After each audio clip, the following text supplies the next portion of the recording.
And I have to say, though, despite doctors thinking he'd never be able to walk, let alone talk ever again, David surprised them all, and he is here 22 years later to share his story.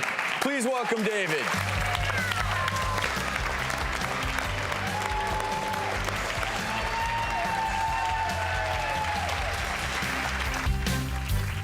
This is in many ways a heartbreaking story because I think about all you went through, and yet listening to your brother talk about you, and I know your mom, Carol's in the audience. I also, in some ways, I look at you and I think this is also a story of family and love, and I'm assuming that's what helped you overcome these odds. Exactly, but I think it's very important for the audience here today with people with my condition, aphasia, that there's still opportunities out there and there's still hope.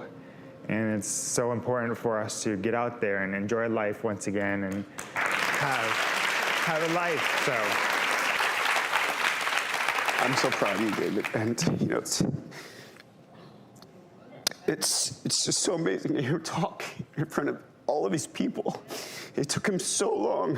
It was hard work every single day for years, you know, and I'm so proud of you. And my family came together, and you know, it's incredible because you never think something like that is going to turn into something good. And you know, I will say that some of the awful things that my brother had to go through in the intensive care unit, some of the things that I saw in the pediatric hospitals, it just struck an arrow through my heart. And for me, now looking back, that's why I do what I do. That's what made me a psychotherapist. I want to introduce your mother, Carol, who's in our audience. And I can't imagine as a mom watching your 10-year-old child suffer a stroke. When people think of strokes solely as something that happens to people near maybe the end of their lives, do you have any advice, given everything you've gone through? Stimulate, stimulate, stimulate. Because with stroke recovery, you have to work hard. And David has worked unbelievably hard. David, I'm so proud of you. And you know, my brother founded a nonprofit working with other stroke survivors. Do you want to tell people what exactly you do?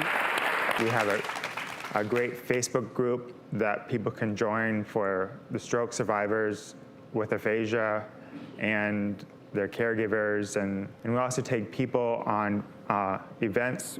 We're hosting a week-long event coming up. So it's a great opportunity to meet other stroke survivors with aphasia.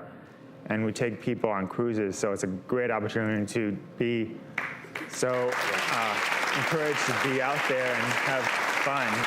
And I want to just really quickly, everyone watching, to remind people that when a stroke occurs, you're basically disrupting blood flow to a certain area of the brain, and that area of the brain can then die off, and it can occur either by a blockage or a hemorrhage. And in David's case, it was the language center. But the most important takeaway here, and I know that, David, this is something you're passionate about. David had trouble finding his words as he was going through recovery, but it didn't mean that David didn't understand. And that's where I think a lot of times this misconception is, a lot of times everyone around them assumes that they don't maybe know what you're saying. Right. They don't, you know, they can't handle being a part of this. And I think you being here today, one of the things I'm most proud about with our show and the things that you're doing is we're teaching people out there that if you meet David or you meet someone like David who's dealing with aphasia, engage. This is a great man. and I'm so happy we had the chance to meet you. And I'm also so happy that, Mike, you are a New York Times bestselling author. Now you can add to it because you and your brother David have now written a book. It's called Healing the Broken Brain. And the best part, everyone in the audience is going home with a copy.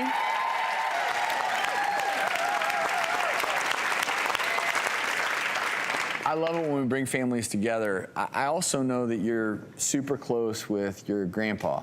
I think he's an amazing man. He got me through all the challenges as well as my family support. Well, this is a family celebration, and it wouldn't truly be one without Grandpa Ward. So, Grandpa, come on out.